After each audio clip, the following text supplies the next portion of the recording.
Okay, so now that we have looked at some different interactions, compression, stretch, and shear, we want to now name those as forces, okay? All right, so a force, maybe we'll write it up here, okay? A force is an interaction between two objects, all right? And the important thing about a force is there must be two objects for it to happen, okay? A single object cannot experience a force without another one sort of having the other side of that force, okay? Kind of like two heads of a coin, or two sides of a coin, heads and tails, right? You can't have the head side of a quarter without the tail side. You have to have both of them, okay? We're talking here about things that touch, right? So things that touch each other. So like I can't touch something without it touching me back, right? Like it's impossible for me to touch the desk without the desk touching me, okay? So force is an interaction between two objects, all right? Okay, so the compression force that we were talking about, this was like the block on foam, okay? And that is a force type that we call normal. Okay, and normal means perpendicular, right? It doesn't mean regular. I mean, it means that too, but in physics, normal means perpendicular, okay? And all of our forces, we're going to symbol with a capital F for force, okay? And then a subscript capital N for normal, all right?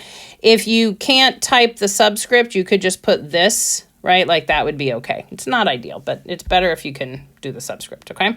But we can do that, all right? And this is like anything resting on a surface is going to be a normal force, okay? Or something pushed. Any kind of a push, we're going to call normal force, okay? It's a push, it's a perpendicular force, okay? And it means perpendicular. Okay. All right. The stretch force that we're talking about, this was like the rubber bands or the string that was holding up that little fishing weight. Okay. Any kind of stretching force we call a tension force. All right. And that's going to be F sub T. Okay. Or again, if you need to type it, you can do it like this. Okay. And this is any kind of pull we're going to call a tension force. Okay. It might be a rope. It might be a spring. It might be a rubber band. You know, anything that's being pulled, okay? Anything that is pulled, we're going to call tension. Okay, shear is a little bit trickier, okay? And this is actually a friction force. So this is any kind of like a rubbing between two surfaces, all right? And friction is incredibly complicated, all right? So we're just going to kind of keep it really simple for our purposes, okay? So that's going to be FF, so you could type it like this, all right? And this is some kind of a rubbing, right, between two surfaces. Okay, so in our example, it was the bristles and the block, or the bristles and the wheel. Okay, it could be like a block sliding across a table is very common. Anything that has kind of that shearing side-to-side motion between them will cause a friction force. Okay. All right. And the last one that we didn't really talk about, but we'll get into it a little bit more detail in a couple of weeks, okay, is the force caused by the gravity field. All right.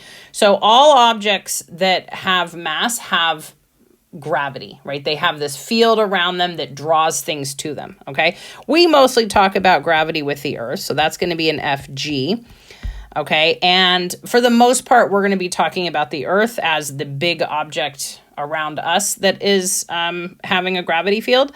Okay, so this is an interaction with the Earth, and basically anything near Earth, then it gets the gravity field. Okay, and even not that near Earth, right? But we'll just, for our purposes, it'll be things that are near the Earth. So pretty much everything is going to have a gravity force because everything is subject to the Earth's field. Okay. All right. So a couple other details about the other three besides gravity, because we're going to do that in detail later. Okay. Normal force. This is kind of a nice picture. Okay. Because you can think of all objects, right? Sort of like with these, you know, molecules or atoms, whatever you want to say, kind of like they're connected by little springs. Okay. So the picture might not be that great, but basically anytime something pushes on those little springs, those springs are trying to pop back to their normal place, okay, where like kind of where they were before they got pushed in. Okay, so when you set something on a surface, the object pushes against that surface, and then those little atoms connected by springs try to like pop back up. Okay, so the normal force, right, is always perpendicular. Okay, so when we start to draw these, right, we would say that the floor, right, these little springs in the floor is trying to push, right, up on the block like this, okay? And that's an interaction with the floor, okay? Or the surface or the whatever, the foam. And the foam is just easy because you can actually see the foam. You can see the foam compressing, but everything compresses. But some things we just can't really visually see that with our eyes.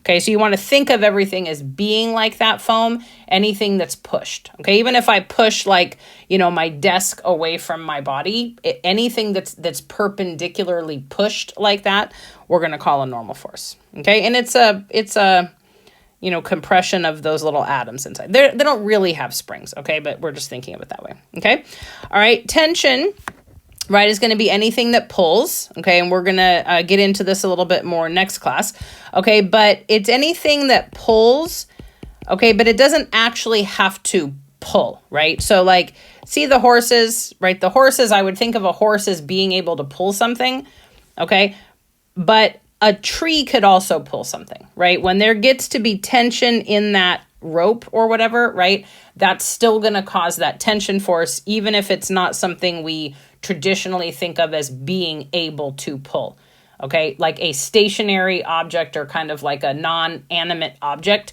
could still make this pulling force, okay? All right, and then friction is the most complicated one because friction, we're thinking about these little bristles, right, inside of here, okay? I don't think I drew that right. This way, yeah, this way, okay? So we're thinking of those little bristles. So anything that sort of rubs against another thing, right, we would count as friction. So if I look back at here, it's a little bit easier to see, right?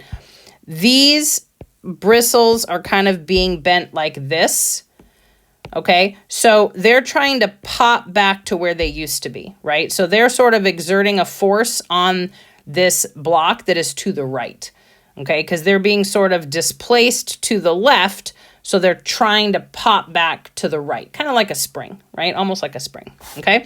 In the case of the wheel, right, which is a little harder to see, the bristles sort of, the wheel is rotating around this way, right? The bristles are being pushed now to the right. So what happens here is they're trying to pop back, so they will then push the tire to the left, okay? So that's kind of important because friction can do a couple of different things, and like I said, it's pretty complicated, so we'll try to just keep it as simple as possible, okay? But basically, you want to think of friction like these little bristles in the floor that can kind of pop back where they were and then exert a force on the other object. Okay, but again, notice for the force, right? I have two things. I have two things, two things, two things. There has to be two things always. Okay, and with gravity, the other thing is the earth, which we, you know, don't think of because whatever. Okay, all right, so that's kind of the basics of the forces. Okay, so you really need to know these force types, okay, and when they're present. Normal force is anything pushed, okay, which would be also resting on a surface. Tension is anything that pulls, we'll call tension. Okay, friction, any surfaces, right, or any two things that are sort of shearing sideways on each other, we'll call friction. Okay, and then of course, anything that is in the field, the gravity field of the earth is going to have a force of gravity. Okay, all right, so that is your basic force types. All right, so we'll pick this up next time.